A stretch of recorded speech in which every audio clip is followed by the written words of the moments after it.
Alors ici, nous allons voir comment réaliser ce piquage, un T131 donc, ou un pied de biche. Donc, vous prenez votre tube et un coude. Le coude et le tube sont de même diamètre, et donc on va devoir intégrer ce coude dans le tube. Alors, première chose, je trace mes 4 génératrices, c'est le travail de base du tube, hein. On les repère bien. Pour savoir en fait comment les tracer, vous avez dans la playlist une vidéo qui parle de ces génératrices. Là, je ne vais pas le faire.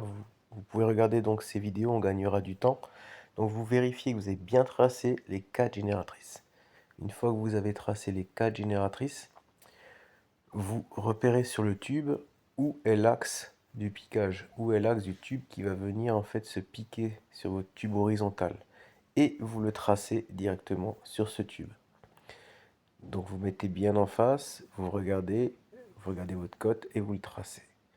Une fois que vous l'avez tracé, donc à ce moment-là, il faut bien se rappeler dans quel sens vous voulez le piquage, c'est très important, hein, dans quel sens l'eau va circuler. Donc vous regardez bien pour l'axe, c'est la base. Après, vous reportez les 4 génératrices sur le coude.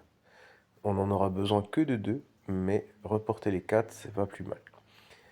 Voici, donc il suffit de le coucher, de le mettre en face, et je reporte de chaque côté, en fait, ma génératrice. Côté gauche, je le retourne aussi, et je vais pouvoir après, donc, les tracer sur le côté opposé, le côté droit de mon coude, le côté droit.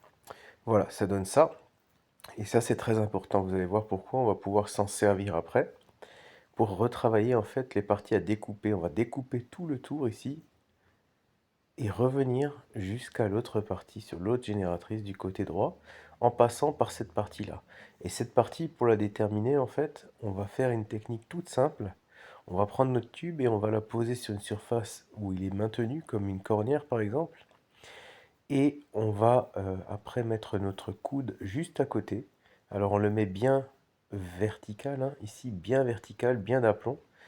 Et sur la partie adossée, là où vient toucher en fait le tube de même diamètre, sur le dos du coude, en partie ici adossé, on va réaliser un petit trait qui permettra donc de donner en fait la voie à suivre pour la découpe. Donc on partira d'un côté et on fera le tour pour devoir scier.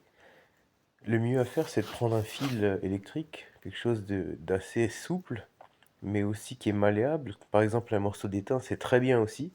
Et on va relier en fait les 3 points qu'on a fait. On a fait un trait là, un point, un trait là, au dos avant, et de l'autre côté, la génératrice donc, qui était de l'autre côté. Et il n'y a plus qu'en fait à tracer, en fait, à suivre euh, le morceau d'étain par exemple, et à tracer. Il est très très important de bien regarder votre coude et de vérifier que l'étain ou le fil est bien symétrique, bien placé, que ce soit pareil des deux côtés. Et une fois que c'est pareil des deux côtés, en fait, il n'y a plus qu'à suivre le tracé. Et ça donne ça. Donc vous vérifiez qu'il n'y a pas d'imperfection dans le tracé, que ce soit bien régulier. Et si c'est symétrique, par la suite, vous pourrez donc le placer dans un étau et le scier. Vous utilisez, si vous souhaitez, une meuleuse avec un disque de coupe fin. Moi, j'aime beaucoup travailler à la scie parce que quand vous avez le coup de main, c'est très précis. Et ça vous permet en fait de réaliser des coupes en fait euh, à une vitesse où vous avez le temps de bien observer en fait ce que vous faites. Donc là, vous avez tracé, vous avez scié. Quand vous sciez, ça donne ça. Donc vous voyez effectivement qu'à la scie à métaux, vous pouvez faire des découpes bien précises. Donc ça, c'est la partie du coude, la partie mâle. Une fois que vous avez bien réalisé cette partie, hein, vous pouvez l'ajuster, un petit peu la limer. Vous reprenez en fait la partie de tube que vous aviez réservée avant, vous aviez tracé l'axe du tube et vous vous mettez bien dans le sens, vous vérifiez bien le sens si vous voulez que le sens de l'eau aille de ce côté-ci ou si vous voulez le mettre dans l'autre sens, hein. C'est très important de ne pas se tromper maintenant. Une fois que vous avez repéré donc l'axe, il va falloir repérer donc le sens effectivement du fluide, mais repérer aussi où vient l'arrière du tube. L'arrière du tube, il vient là. ce moment-là, vous savez que vous avez deux solutions pour la tracer. Il faut tracer l'arrière du tube. Alors, soit vous mesurez, vous savez que votre tube, il a un diamètre de 33 intérieur, 42 extérieur. À ce moment-là, 42, vous savez, vous partez de l'axe, ça fait 21 mm, vous tracez 21. Ou vous mettez le tube, le coude à l'envers, et vous tracez l'arrière de votre tube. Donc, 21 mm derrière l'axe, on trace après un repère ici. Voilà, c'est ce qui est fait. On revérifie, j'ai bien l'arrière de mon tube. Là, je vois l'axe au milieu. Et l'arrière, je l'ai mesuré ici. Et je l'ai tracé. Maintenant, il faut voir jusqu'ici où je vais mettre mon repère qui correspond à l'avant du tube où je vais pouvoir tracer pour découper. En fait, vous prenez votre coude, hein, vous le mettez à l'envers. Vous mesurez de l'arrière du coude jusqu'à l'avant. Donc ici, j'ai 65 mm. Je vais tout simplement reporter sur mon tube les 65 mm. Donc de l'arrière de ma pièce jusqu'à l'avant.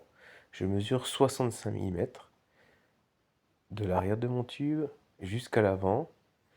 Donc arrière, axe, et là j'ai l'avant de mon tube. Et je trace, je reporte mes 65 mm.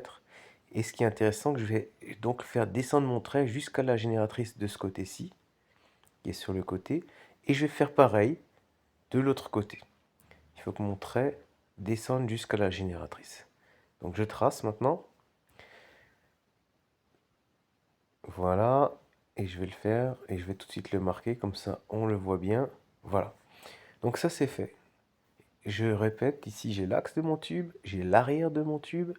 J'ai l'avant de mon tube. Et l'avant, je le fais descendre jusqu'à la génératrice de chaque côté. À droite et de l'autre côté, à gauche. Une fois que j'ai fait ça, je peux récupérer en fait mon fil ou mon étain et j'ai juste à relier en fait les trois parties. La partie avant jusqu'à la partie arrière.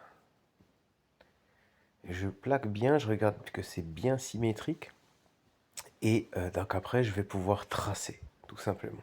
Donc je reporte de ma génératrice de gauche vers l'arrière et la génératrice de droite. Là je l'ai tracé avant parce que sinon j'arrive pas à filmer en même temps. Mais ça va donner en fait cette forme-ci, ce tracé-là. Une fois que votre tracé est bien régulier, vous n'avez plus qu'à finalement le mettre dans votre étau. Alors vous pouvez, en fonction de comment vous travaillez, vous allez changer en fait les positions. Mais ce qui est très important, c'est de bien en fait donner une embase. Une embase, et vous verrez que votre tracé correspond à pile poil à la pièce mâle que vous avez déjà faite avec le coude. Quand vous sciez, vous donnez tout doucement en fait une embase et après un bon sciage régulier, ça va donner ça. Là, vous avez votre partie femelle et on va pouvoir présenter ça. Alors bien sûr, là, je ne l'ai pas limé, je ne l'ai pas encore ajusté parce que faut bien le limer, on ne doit pas voir dedans en fait un débord de tube comme on voit à l'intérieur ici, sinon ça peut créer des pertes de charge et des frottements qui font du bruit. Donc ça, il faudra bien le limer, hein. Et donc, le piquage en fait T131, ça donne ça. Donc là, un petit ajustage encore. Après, vous n'avez plus qu'à pointer et à réaliser directement votre soudure.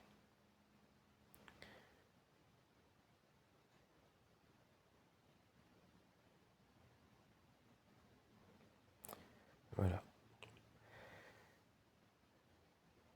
Donc, on voit bien ici la finition et on pourra après par la suite donc réaliser le piquage et la soudure.